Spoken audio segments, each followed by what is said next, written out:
Hello, friends. Welcome again to another episode of the POTLUCK podcast. I'm Jared Cornutt, joined again by Alan Murray, who is wearing flannel in his car in North Carolina. Are you going to fish? Are you going to hunt? Or are you going to do ministry? Because you can do any of those three in flannel, right?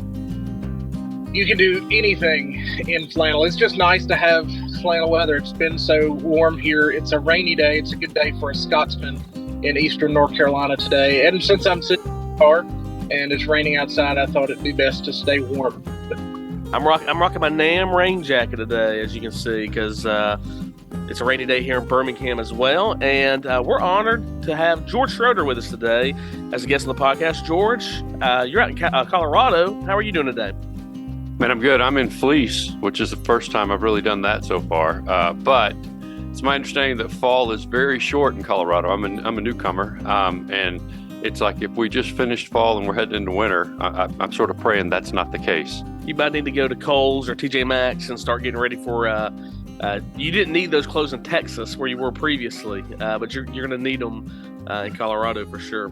Well, it's 11 where you're at, Alan, 10 where I'm at, 9 where George is at. So we're stretched across 3 time zones, and we're excited to bring you another episode of the podcast. If you don't know who George is, George for years and years wrote for USA Today, covered college football, and then felt called to the ministry. And he spent some time with the EC in Nashville, spent some time with Baptist Press, I believe, spent some time at Southwestern Seminary. And George, tell us what you're doing now in Colorado. Kind of what is your role? What church are you at? And how's that been in a transition for you? Yeah, well, as of August 1st, and there's a long story involved in all those steps you talked about, but as of August 1st, I'm serving as minister of groups and care at a church called Storyline Church in Arvada, Colorado. It's an not quite 9-year-old NAM church plant, and it's God's really blessing the church, and we've had a lot of people get saved this year, and of course that's all the Lord, and whatever extent anyone who's serving at Storyline has had, whatever sort of impact they've had, that's not me either, because I just showed up August 1st. But we're enjoying it. The transition has been great, and I think I've described it to a couple of people as there are times when I'm overwhelmed, but my wife Shannon and my youngest Christopher and I are overjoyed to be here. So it's been great. Well, let's go back to kind of the beginning of your journey. Did you, when you were in college or high school preparing for, you got to make the decision, what am I going to do for the rest of my life? And I didn't know it was going to be ministry for me when I went off to college. I'm assuming now you've made the decision to transition to ministry later in life than a lot of people. Did you always know you wanted to do something with sports and writing or journalism? What was that decision like for you to start off down that path? Yeah, well, I always loved sports, right? I grew up in Little Rock, Arkansas, which makes you a Razorback fan. Mm-hmm. Arkansas football, that's sort of the torch I would have had to bear, right? So a lot of lean years for Arkansas fans. Sorry, friends and family, if you're listening to this. I'm going to be at the game this Saturday. We play them at 11 a.m. 2-4, I think, and headed to 2-5, and now questioning yet another coach. That's how it is. But I grew up an Arkansas fan. And I didn't really think I was going to go into sort of sports journalism. My dad's an ophthalmologist, recently retired ophthalmologist. And so I thought I would go into medicine and probably ophthalmology. And that plan was great until about the 3rd semester of college. I came home, that would have been, December break. And Dad sat me down and said, as we see your grades, you do understand you're not going to med school, right? Which is not what you want to hear. But it was something I already knew. He said, so what do you want to do? And I had no idea. And I was not following Christ at the time. I'd been baptized, I'd been a good youth kid, but when I got off to college, sort of began doing all the things you can do with extra freedom and get away with it and hide it. And so there was no sort of wonder what the Lord might want me to do going on in my head or heart. But there was an opening at the school paper at Southwest Baptist University for a sports writer. You understand, SBU doesn't have, or didn't at the time, have a journalism department. They just had a weekly paper. So I said, what about that? And he said, well, I don't think he thought there was much future in that. He thought, well, go ahead. So So I did that for this semester. I was probably the only person who applied and got that job. Knew nothing about it other than maybe having some writing skill, perhaps from just reading a lot and writing in high school and things like that, but really raw. And then that summer, after that semester, I got an internship at my local paper, the Arkansas Democrat at the time, now the Arkansas Democrat Gazette. It's a statewide daily. And the reason I got it was because of all the wonderful things I had done in that one semester, or else because the sports editor was our backyard neighbor. One or the other. I'm not really sure which. Knowing the right people helps. Yeah. And that's how I,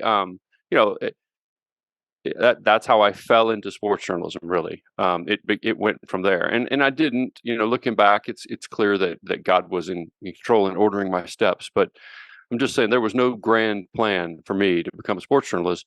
But once I got into it, and people started really investing me inside that newspaper and really helping me get better at it, I really loved it and enjoyed it, and it was a lot of fun. And so it became really rewarding, and it was like, okay. Clearly not going to med school. I don't know what else I could or would do, but this is a lot of fun. Let's go for it. And just the career just sort of happened from there. You spent a lot of years at USA Today, primarily covering college football. What was that experience like? Seeing a lot of cool places, getting to write about what a lot of people people like me, I absorb that kind of stuff all the time because I love college football, and I respect a lot of journalists and what they have to say. What was it like being on the other side of that? Not really in fandom, but that's your occupation and your job. Yeah, well, first, it was a lot of fun. It was challenging, but very rewarding. A lot of people go, "Oh, what a great, cool job you have," and I think that's true. I think that's true because I did, all those bucket list sort of games and venues and places like that that everybody has. I got to do most of those probably on an annual basis, right? Travel to the big game each week and that kind of thing. Got to know some people and everything else. The one thing that I kept, trying to let people know was, yeah, it's a cool job, but that's because I get to stand next to occasionally the cool people. It's not me. I'm not running or throwing a football or doing X's and O's or anything like that. And the key is to understand that, for me to understand that. But man, it was a great job. I loved every minute of it, and I not only worked for USA Today, but before that I worked for the Little Rock newspaper, and then I covered Oklahoma football for the Oklahoma City paper, and went out to Eugene, Oregon, and was a sports columnist at the paper there. And so I got to experience a lot of the different parts of the country before I ever ended up at USA Today, and it was just looking back, it was. I'm so grateful for the opportunities that I had because I do love college football, and that was sort of the way my career sort of funneled into covering college football more than anything else. And so I'm a lot like a lot of your listeners, right? Not everybody that listens to the pod is a college football fan, but so many of us are. And I just got the opportunity to sort of get there a different way and going to see all these things. Now, the one thing I would say is and I'm not sure this was actually in your question, but you do get to see a little bit how the sausage gets made. And that's a little bit different than, my favorite team is pure as the wind-driven snow and all those other guys are bad guys. That might be true, but typically it's not. It's true of Alabama. We've never done anything wrong. Yeah.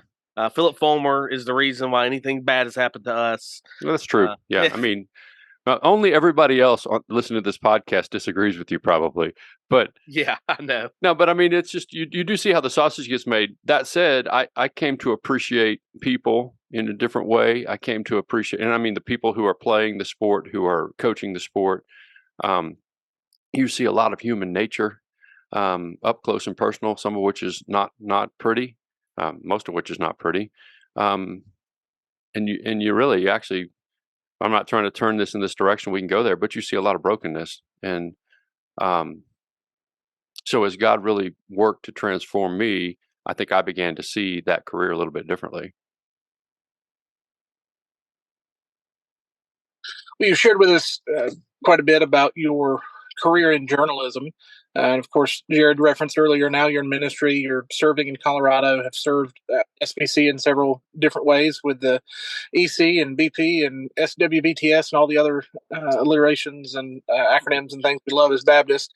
Share with us a little bit about your transition into ministry and how your background in journalism has helped you and been a major part of your ministry moving forward?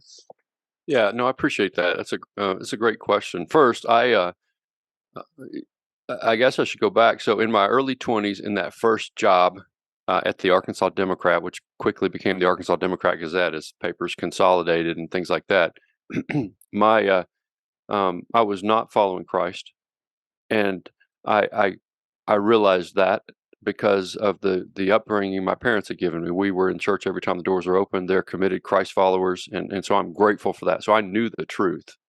Um, but So in the first couple of years I was at working, professionally, a friend of mine who'd been a college roommate, and we'd shared all sorts of crazy things together, many of them bad, moved to town and took a job at a Christian high school coaching high school football. And so we became roommates again.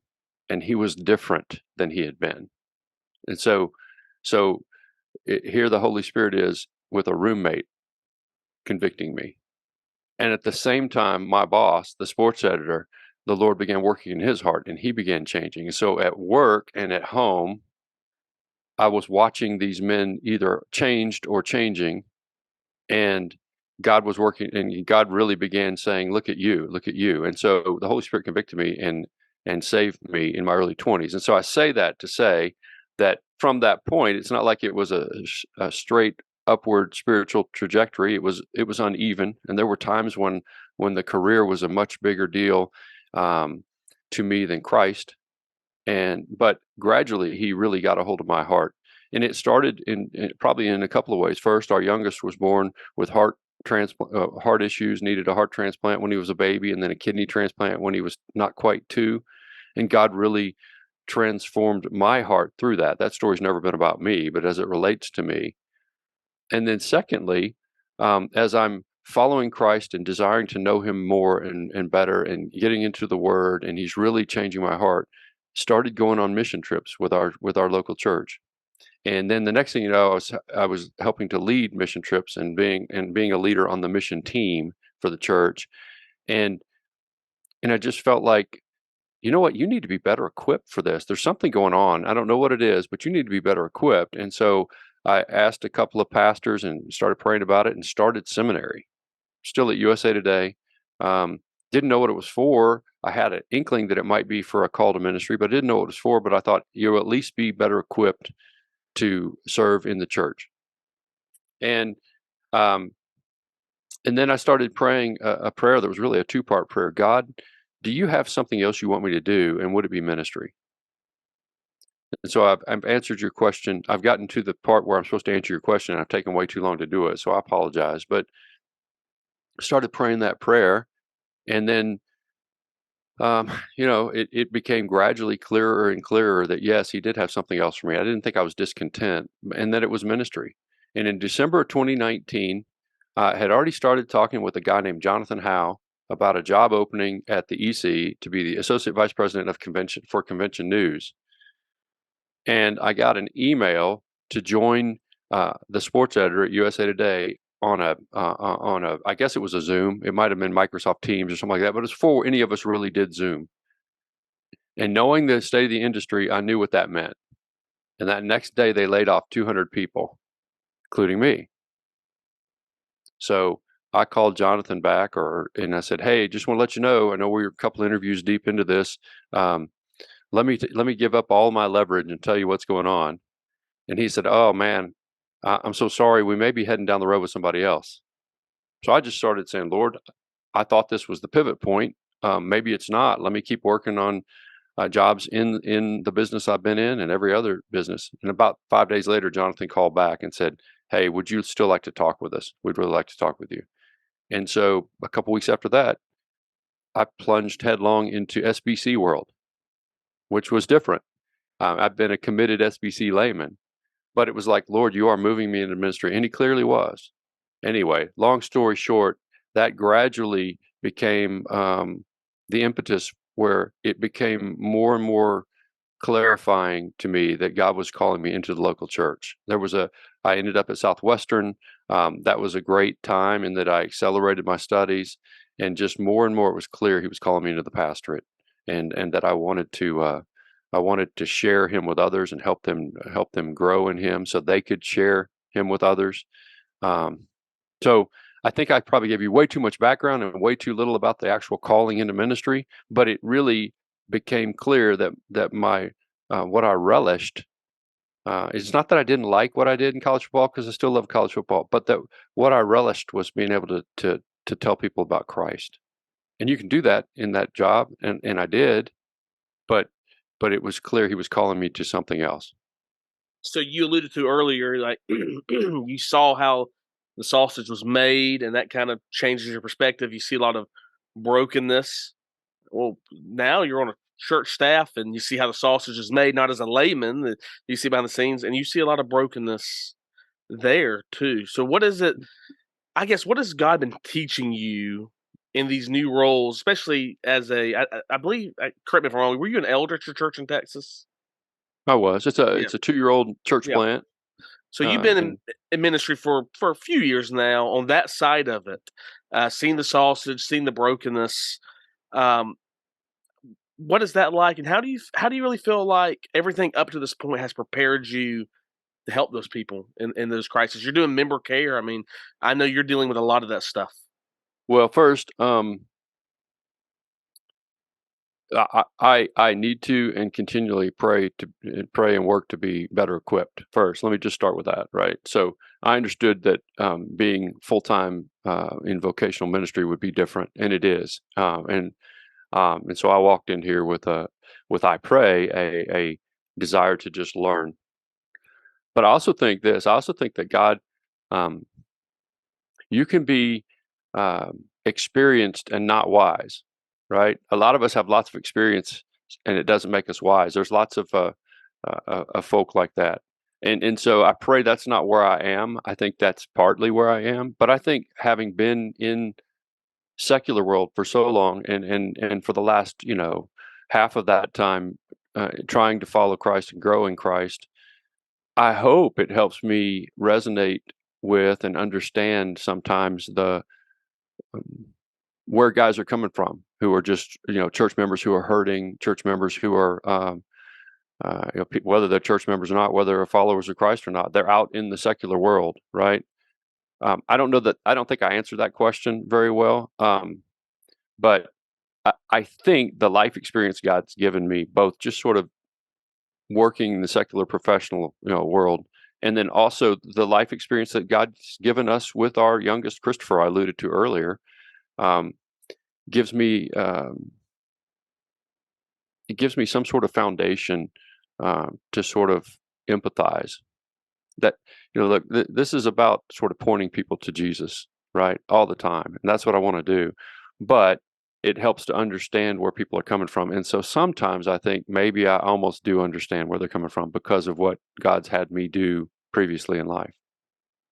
Thanks for sharing that, George, and really thank you for giving a lot of your background. And now, you're working at a church, but you've also started a podcast with Brad Edwards. And if you know college football, at least when I was in college at Alabama, 2009, 2013, and every Sunday night I'm turning on ESPN to see where Brad Edwards has us in the BC, because he kind of understood the BCS better than anybody else. He's an Alabama grad too, I believe. But you guys are doing this podcast together, Gridiron and the Gospel. You've had some great guests, David Pollock, Bear from Need to Breathe, one of my favorite bands. Not so great guests like Dean and Sarah, but I guess they can give some perspective. How did this podcast come about? And tell us. I've listened to it. I think it's great, but maybe some of our listeners haven't listened to it. Why should they check it out? Oh, I mean, because it's the best podcast in the history of the world. No, listen, I don't know why they should check it out. Listen, I guess I would say is, look, our hope is that you come for college football conversation, and you get you get to hear about, yes, we love college football, Brad and I, and I could tell you how it started, but more than that, we really love Jesus, and my hope is that that's what shines through. And so my hope is that there are folks out there. Look, I love it when people who are like-minded with us, who love college football and love Christ, want to listen to that because they get their college football fix, and maybe hopefully they get encouraged when we're talking about faith. But my hope is that that we're going to find some people who perhaps remember Brad and fewer perhaps remember me from our times covering college football on the national level, and think, I'll listen to what these guys have to say about what happened in week 6 or week 7 or whatever, or what they think is going to happen with realignment and those kinds of things. Because I think, that stuff, those topics are fascinating for a lot of people, including me, and we have some institutional knowledge. I hope that there are folks who are going to listen to that and then stick around for our format is first half football, second half faith. Stick around for the second half, maybe if only because we're going to pick games at the end of the second half. And in the second half, we talk faith, and they hear about Jesus, and they hear our hearts, not only for Christ, but for them to know him. And that's my hope. I think, I don't know how that. I think probably each week's a little bit different. It's always going to be a little bit different, and very, very similar to this podcast, right? It depends on the guest you have and what the topics of the week are and that kind of thing. But my hope is those are the two themes, and that the bigger and most important theme is, hear us. We love Jesus, and we want you to know him too. I think that's awesome, and I didn't know Brad Edwards other than he was the BCS guy. I didn't know he was a believer or any of those things. So it's been an encouragement to me listening to the podcast. Of course, when you have a guy like David POTLUCK on, who is a outspoken believer, I mean, he's not scared to share stuff with anybody, and he's kind of, I guess, wrestling through what he's doing next. Or Bear, Need to Breathe they're not a Christian band, but there's a lot of Christian undertones in their music, and they are Christians. So I think that is fascinating. And when you talk about Southern Baptist, a lot of Southern Baptists, you're not in the South, but a lot of Southern Baptists are, and most people in the South, I am in the epicenter of college football. If you just ask the people, that's true. You got Dion right down the road. Yeah. My wife, she moved here from Tennessee in 5th grade, and the first day of school at Thompson Middle School, they're all right, Alabama or Auburn, which one? She's like, what do you mean? My dad went to Tennessee. They're like, we don't care. You got to pick one. Alabama or Auburn. That's just the way it is here in the South. In that, did she choose wisely, Jared? Did she choose wisely? She went to Auburn her first semester. So she chose poorly, but then she transferred to Alabama, which is where we met, and she chose wise. So this is my wife. 2010, she's a freshman at Auburn. Auburn wins the national championship. 2011, she's at Alabama. We win the national championship. 2012, we win it. And 2013, we won't talk about that season because that was. She transferred back to Auburn that year. It seemed like she did. That would be the parallel, right? But actually, Allen, that was the year your team won the national championship, Allen, with Florida State. So weird how that happens. Hey, let me ask you this, George, and then Allen, I'll let you hop in here with a question. I know I've been kind of hogging. I know that you grew up in Arkansas. You said you lived in Oregon for a little while, Oklahoma, but you've lived predominantly, I would say, in areas with a strong cultural, at least, Christianity. Yeah. You're living in a place now. I've never been to Denver area. I don't know what it's like, but I would assume it's not that way. You haven't been there long, but talk about that experience. How is that living in a place where church is not as important to people? Yeah, and so I think there's sort of micro cultures, right? So we're in Arvada, which is on the west side of Denver. It's a suburb. And if you go further east towards Denver, it is most definitely, we always sort of look at things through the red and the blue of political, probably lens. But, if you look at it that way and you're thinking of sort of progressive culture, Denver is most definitely a deep purple, probably, maybe blue. But when we lived in Eugene, Oregon, it was like indigo blue. Right. And there was very, very, very little Christian culture. I'm not even sure it was post-Christian. It was probably pre-Christian. And so this feels a little bit more to me. And again, I'm only 3 months in. But this area, Denver, feels a little bit more to me like halfway between Texas, Fort Worth, Texas, and Eugene, Oregon, in terms of sort of the culture. But it is most definitely not part of the Bible Belt. Right. And so there's really good things about that and really bad things about that. First of all, I probably should have flipped that around. There's a lot of really tough things. It's hard ground. But one thing you don't typically have to do is listen as people nod along and understand the foundational terms you might be tossing out there and say, oh yeah, I got saved when I was 5 and have never, been in a church since. And then their lives don't reflect that. You don't typically see that. We see that some, but what you really see is a lot of, man, I don't even know what you're talking about. What are you talking about? And so there's a lot of pre-gospel conversations and a whole lot of what I hope happens everywhere in any culture. Let me show you with my life that I love you. Over the long haul, probably. It doesn't mean I'm not going to share Christ with you immediately and often, but there's a whole lot of prove it to me. I need to see that your life is different. And I, listen, I think that's true anywhere, but I'm just saying that's the prevailing culture here probably is guys are satisfied with a lot of times with what they think they're pursuing. So they think the good life is in the Colorado outdoors, probably, a lot of them. They're pursuing all sorts of things, don't even know what they're looking for or who they're looking for. And if they think about Jesus at all, he's probably just another option. That's great for you. And so I just, it's different. It's different than being in Fort Worth. It's different than spending a lot of years in Central Oklahoma or growing up in Little Rock. But I think there's tremendous opportunity. The ground is hard, but there's tremendous opportunity in that. Our friend Dean and Sarah has written a tremendous book that we're all familiar with called The Unsaved Christian. You don't typically have to air quotes unsave somebody to show them who Jesus is here and who they're missing. They don't think they already have that fire insurance in a lot of cases. So I don't know, maybe you ask me a year from now, I'll go, man, this is really hard ground. But I actually think the harvest is plentiful, and you get to sort of share Christ from the very foundational pieces and just sort of build and build and build, like who God is, who you are, and I love that. Yeah, Danny Aiken, I remember one time in chapel when I was at Southeastern, he said, not all are called to be evangelists vocationally, but all are called to do the work of an evangelist. And I think you got a unique opportunity kind of where you're at, because I really feel like that at my church sometimes. Some of these people, I've got to get them unsaved because they're just culturally Christian, which has, some good things about that for where you live, but it has some very negative things about that, about the spiritual state that people are in. And it's hard. It's hard. And the same problems are right here in Alabama. People live for the great outdoors here, and they live and die by their college football team, and travel ball is everywhere, and there's all these different things. And so I think what you're probably experiencing is we're not all that different. We all have the same problem, and we have idols in our heart that are greater than Christ. That's right. Well, and I'd say one other thing too. We talk about the Bible Belt like it's static.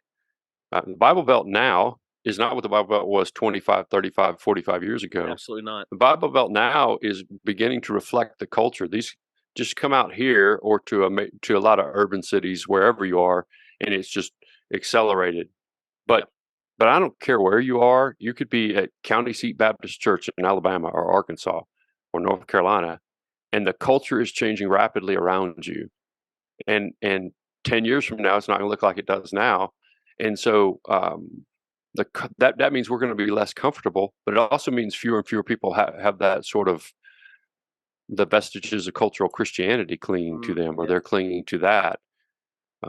You're right. It seems like where I would say at, there's go ahead. Sorry. No, I was going to say, it seems like where you're at, you go to somebody and they go, I don't really think about God. Why do I need that? And I go to people and they say, well, I believe in God. Why do I need church? It's two sides of the same coin in a way, I think. Go ahead. What you thought you were going to say? Well, I don't, what I don't see out here as much are the guys who have been in church, or their parents went to church, and they, went to youth group one night and made a decision for Christ that hasn't, I'm not here to tell you whether they know Jesus or not, but their lives don't show fruit, right? For years and years and years. We don't see as many of those folk out here as you guys probably do in your context, or as I used to see in the other places I've lived. You see some of those guys though. And the other thing you don't see out here is the people who maybe grew up in church, went away from church for a while, and they come back to church because they got kids and they want to put kids in church, but you're not really sure where they stand with Jesus, whether they have relationship with him. We don't see those guys either very much. let me put it this way: if you don't see and understand Jesus as worth giving everything you have to, because he's given everything for you, then you get out here and there's a whole lot better things you can do with your Sundays. Yeah. And other times. And, why would I sink into this sort of church community? So I don't, whereas I still think, back in Oklahoma, back in Texas, you still see that as at a certain point, we come back to the church and our kids are now 5 and 6. And so we want them to be in Sunday school or whatever it is. All the time. My friends I went to high school with who haven't been to church in 15 years are now, well, I want my kids to be raised with a morality and understanding that I was raised with. And that's interesting to me. We could spend the whole episode talking about that. I'm grateful for those folks. I'm grateful for them too. because they're there and they're going to hear the truth. Yeah. Especially when Jared, if you have a guest speaker, they're going to hear the truth. That's a joke. I'm just kidding. Thanks, but George. They're going to hear the truth, and it's going to and it's like, Holy Spirit, work on them. You brought them here, but where I'm going with this. We don't 100%. see that as much here. That's interesting. Well, hey, we don't want to take up too much of your time. I think we want to ask a couple college football questions because Alan and I both love college football. Alan, I don't know if he quite endeavors into it to the lengths I do. I have season tickets to Bama. My wife Saturday, and so our washing machine's broken, and so I brought closed up to the church with a washing machine here. I washed them, grabbed her lunch, and it was like 2:15. She was, "You want to come sit down and eat with us?" I said, "I'm going home to watch the game. I'm taking Andrew with me." She goes, "Oh, okay, yeah, that makes sense." And so that's just the way kind of life is sometimes here. My oldest is all in. He's 7 years old. He wakes up at 7 and goes, "When does game day come on? We're turning on game day." I don't even like watching game day, but he wants to watch it and all day. So I guess first question I'll ask, and then I'll let you ask about college football. Who would you say are the most surprising teams that are doing well this year, and most surprising that are not doing well this year? Oh, so just start me right out of the box with the tough ones. I'm like everybody else. Let me just start with where I am, right? I joked earlier about being in the epicenter of college football here in Denver, but I think we all were kind of fascinated about what was going to happen with Deion Sanders, and I'm not one of those who's super happy about his approach, where he kind of ran a bunch of guys off and brought a bunch of guys in. That said, it's not that much different than a lot of coaches, back to the sausage getting made thing, have done quietly while they talk a good game. They're doing that under the table, running kids off and bringing kids in, and you didn't have the advantage of immediate eligibility through the transfer portal and NIL money to sort of entice that. And so he's sort of the first guy who's really gone full bore into it and doesn't care what anybody thinks about it at the same time. But I didn't know what to expect. And look, it's not like TCU is nearly as good as TCU was last year. That's been borne out by the remainder of the season so far. We're halfway through. But when they beat TCU in Fort Worth, I think we all sort of sat up and took notice. And then they just, they kept winning. And we knew that the Pac-12 was really tough at the top this year, and that potentially when they got to a run of Oregon and USC and some others, they were going to struggle. And we've seen that. But I think Colorado has to still be the biggest pleasant surprise on the field of any program. And I don't know why they're not going to, if he sticks around, and I think he will, at least for next year, I don't know why they're not going to really succeed. I think he'll bring more kids in. Yep. They move into the Big 12, which, other than Texas and Oklahoma and Texas isn't any great shakes this year. And of course, those two schools are moving out to the SEC. Yep. This time next year, why wouldn't Colorado be among the favorites to win the whole thing? Yeah. I mean the whole Big 12. Excuse me. I don't mean the national title. So they've been really. They have a shot at the 12-team playoff, though. They most definitely would. Well, let's put it this way: if you win the Big 12, you're going to probably be one of those top 5 automatic qualifiers, and so that puts you in there. So that's been the most interesting thing, and not just because they're 20 minutes up the road, but and most surprising. That's probably it. Yeah. Most disappointing, man. That's tough. I may stick out here, and maybe I'm just foolish for thinking this, Hmm. but I keep thinking every year Lincoln Riley's going to find a defense. No, I think you're right on with this. Yeah. And he's about to waste Caleb Williams. Yep. maybe the best quarter. And no offense to Bryce Young or anything else, but this guy here, the sheer talent he has is very Patrick Mahomes-like. Yep. Only he's further advanced than Patrick Mahomes was at no offense, at Tech, and he obviously has a lot more around him than Patrick Mahomes had when he was at Texas Tech. But and I understand when you make a comparison to Patrick Mahomes, that may come back to bite you. So y'all can record, pin that, and I'll be in trouble. But that's who he reminds me of. That level of ability and knack for the game put together. And Lincoln Riley's about to waste that because their defense is terrible. Yeah, I mean, the Colorado was a touchdown away from taking the game to overtime. I would agree with Colorado most surprising up.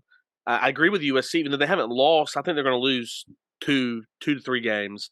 But I would also say LSU's incredibly disappointing this year. There's no question for the same reason. Yeah. Although it's not a long time problem, but the fact that they're wasting. I mean, we're not talking about Joe Burrow here, but Jalen Daniels is a very good quarterback. Yeah, a very good quarterback. I lost my mind. That's the Kansas kid. Jaden Daniels is LSU. Jaden Daniels. Thank you. Jalen and Jaden. Yeah, but he's tremendous, and he's so much better than he was at Arizona State, and so much better than he was last year at LSU. He's really coming to his own, and they look offensively a lot like that 2019 LSU team. They're not that good, but that's what they look like. One difference is that 2019 LSU team had a credible defense. We expect that out of LSU. These guys ought to be contending in the West and contending for a playoff berth, and instead, they were lucky to escape Missouri. Yeah. And no offense, Mizzou fans, both of you. It's just you're not in the same ballpark as LSU, and we all know that. So, and it's a tremendous thing Eli Drinkwitz is doing, and I love it. But I think LSU is a fair pick too. Man, I could go with Texas A&M. Oh yeah, I could do that. I mean, that's the so annual many thing, though. It is, and now I think that we're now at the sort of the knife's edge of: are they going to lose 3 or 4 games, and are they going to get rid of Jimbo Fisher? And one of the questions you're supposed to ask before you do that is, who are you going to get to replace him? But that doesn't always enter into the equation at some of these very rabid fan bases with a lot of money and a whole lot of expectations and some pent up. When are we going to do this? They just react. So, yeah, and then all of this is taking place. You didn't ask this, but as we talk about Texas A&M, all of this is taking place with the backdrop of Texas coming into the SEC, which A&M hates, and Texas, despite what happened last Saturday, being really good this year. Obviously, they lost to Oklahoma in Dallas. But they beat Alabama in Alabama's house, and then Alabama comes and beats you in your house. That doesn't sit well with A&M fans. So you got to understand, that's always the context when it comes to Texas or Texas A&M, especially Texas A&M, is when they're not doing well and Texas is, it's a bad deal. And you understand that from the Alabama-Auburn thing. We like to call it the Iron Bowl, right? It's a little thing that some people pay attention to. Some people watch it. Alan, so I don't know. You asked a short question, and I'm sorry. No, it's just there's so many fascinating things about college football every year, and this is why our podcast, I think, has a chance to be interesting to people. I agree, especially when Brad brings some actual knowledge to the table, and then I just sort of play off of him. You pontificate, yeah. Alan, why don't you ask something?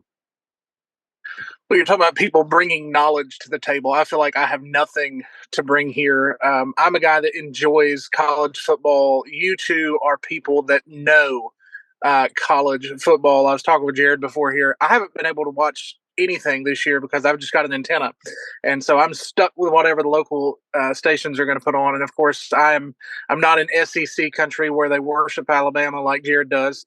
I'm an ACC country. And I have the terrible misfortune of my favorite radio station is also NC State Wolfpack football station, and so I just have to all the time without listening. So I'm just kind of sitting back and watching you guys talk, enjoying this. To me, as somebody who just enjoys it but doesn't know it, doesn't live it, college football is not what when I used to watch it a lot more, it's just a totally different game. You talked about it earlier, the transfer portal and these athletes being able to get money now. It makes things more exciting, but maybe less enjoyable for somebody like me with my perspective. And so I'm just gonna ask a question that probably isn't fair with a whole lot of season left to go. But at the end of all of this, when we make our way down to the championship, what 4 teams do you think are going to rise to the top? Who do you think we'll be seeing playing off for one another for the national championship? That's a good question.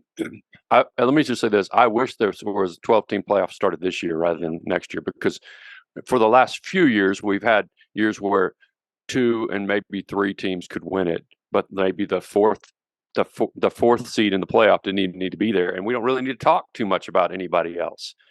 This is a year when, and maybe this will change over the course of the second half of the season. We're halfway through, but this is a year when I think there's 7 or 8 schools that could win it. Yep. And I'm not sure we know which 8 those are yet. But you asked the question. So look, I think the combination of, we finally saw Georgia look like Georgia last week against Kentucky. I think we're going to find Georgia in the playoff. Yep. And I don't know that that's who Georgia is this year, but they're just loaded with talent. Yep. And their road is not as difficult as it could be. And so I think that, and then I think Michigan's the class of the 3 teams in the Big Ten East, and I think there's a chance you could get 2 of those teams in, whether that's Michigan and Penn State or Michigan and Ohio State. But I'll just start with Michigan. I'll start there. I think the winner of what I think will be an Oklahoma-Texas rematch is going to make the playoff, not necessarily as the 3 seed, it might be the 4 seed. But what I saw at both those teams and what we've seen from everybody else so far says to me, I think this might be where they could actually do some damage. And then I maybe this is a pick with my heart, but one of the things I hate is that the Pac-12 is going away, and it has been irrelevant in the playoff chase for basically 10 years. I know Washington went in 2016, wasn't good enough to play with Alabama, but you have to go back to Oregon in the first year of the playoff when it beat Florida State and then couldn't hang with Ohio State. This is the year when they've got 2 or 3 teams that, maybe not USC because of the defense, but I think Oregon and Washington, will know more about them. They play this week in Seattle. I think Oregon and Washington both look like potential playoff teams that could do some damage. Yep. The question is, are they going to beat each other up and have 2 losses by the end of the year? And what I hope is that the committee is going to pay attention to how tough the Pac-12 is, in much the same way that in many years you do that with the SEC. And I don't think the SEC is as good top to bottom as it is some years. I think we saw that in the non-conference. But the hype machine sort of will get cranked up. And it's not an intentional hype machine so much as it is the passion of the fans helps pump the hype up in the SEC. Yep.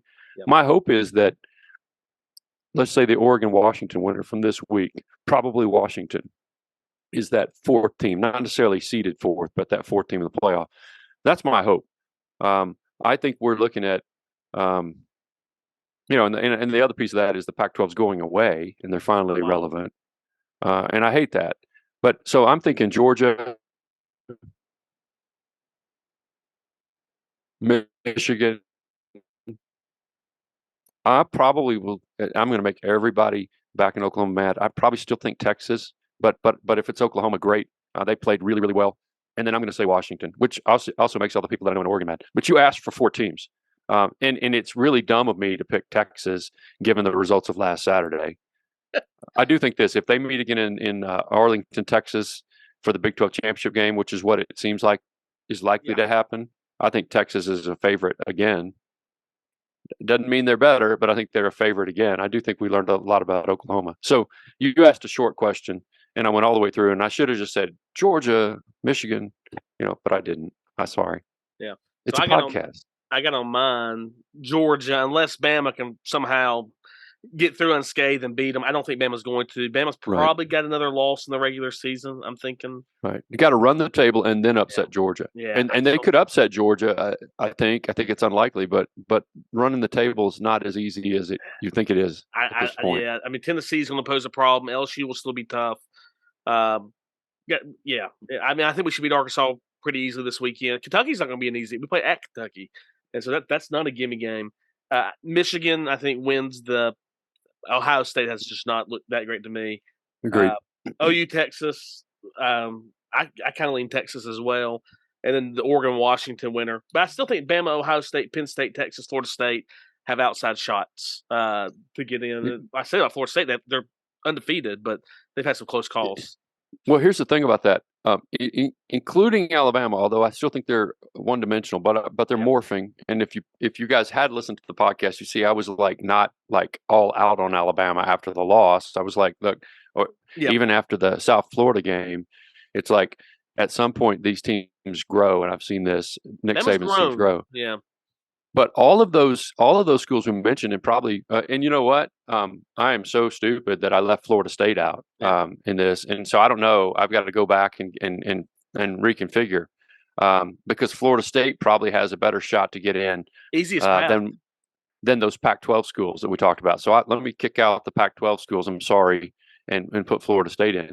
But all of those schools that we've been talking about, go back to what I said at the very beginning. It feels like this is a year, unless Georgia really develops into, unless it does what it did Saturday the rest of the way, and I don't see that yet. All of those schools look like they could win the thing, and we haven't been able to say that for the life of the playoff. We haven't been able to say that, and to me, that's a reflection of NIL and the transfer portal. Really is, because the talent has gotten distributed a little bit more. Anyway, I just wish we had a 12-team playoff, and this would be a lot easier. Oh, it'd be a whole lot Instead, easier. I left Florida State out, and there's a whole lot of Seminoles who are mad at me. So I put them in. That's funny. Man, you talk about the Pac-12. Like, if the Heisman was today, I think the top 3 Heisman candidates are Michael Penix Jr., Caleb Williams, and Bo Nix, and they won't even be the Pac-12 next year. Yeah, and you know who should be right there is Drake May, and he's not, the North Carolina quarterback. Who should be right there and could be if they keep winning and playing well is Dylan Gabriel. But you're right, and especially we don't talk enough about Michael Penix Jr. He's good. That kid can flat throw the football. He's not a thrower; he's a passer. Yeah. And their offense reminds me a lot of the 2019 LSU offense. Now they haven't played anybody yet. We're going to see them. Now start to play people with Oregon coming to Seattle, but their offense seems like it could develop into that unstoppable type of thing. So the Oregon Washington game, 2:30, God's time, Central Time, 2:30 this Saturday. I agree with that. I'll be listening to that on the way back for the Bama game. Hopefully, after we get a win. Hey, really quick, if for just people listening out there, if you like fantasy football but you can't commit to it, I just want to tell you about something that me and my friends do. We just started doing it this year. There's 4 of us, and we each draft 10 college football teams. So we just go in order, we draft, and you get 20 points when they win. You lose 20 points. They get negative 20 when they lose. You get plus 15 if they shut somebody out, minus 15 if they get shut out. And then you get points if they go to a bowl game or the national championship or whatever. And you don't have to check it. You just draft, and somebody keeps the scores all year. Me and my buddies are having a blast. We did this with college football and NFL, and that's a lot of fun because when you're on your 8th, 9th, and 10th team, you're trying to choose teams like in these group of 5 that might do well and not lose a lot of games. So if you're ever looking for something fun to do, email me, and I'll send you kind of the format for that. Be glad to send it. George, thanks so much for joining us. Pleasure to talk with you again, George. I got to know George while we were both in Texas. I hate that Matt Hensley couldn't be here, but he would have contributed nothing to this conversation. He would just want to it would have been terrible. Yeah, stupid Astros who are going again to the ALCS for the 7th year in a row. But thanks for joining us. Check out Gridiron and the Gospel with George Schroeder and Brad Edwards. You can follow George on Twitter at George Schroeder. Thanks again, brother, for joining us here on the Potluck.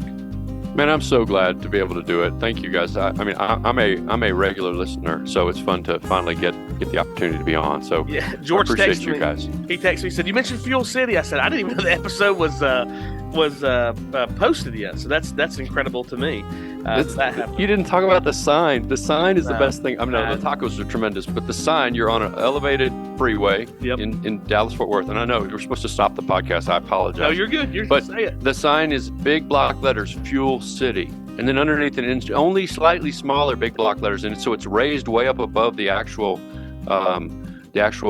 gas station. Yep. Because it has to, hit the eye level of the cars on this raised expressway. So Fuel City in big block letters, and just slightly smaller, tacos, car wash. And they're so. And I'm like, I'm going to go get tacos and car wash. And I was like, this is not something I would ever do, but it's really good. They're really good. So good. Cash only. If you go to the Dallas location, only go during the daytime. Nighttime's not a good time to go to that one. Thanks for joining us, friends, at the Potluck. Join us next time, same Baptist hour. Hope you had your fill and your full. Stay Baptist, my friends.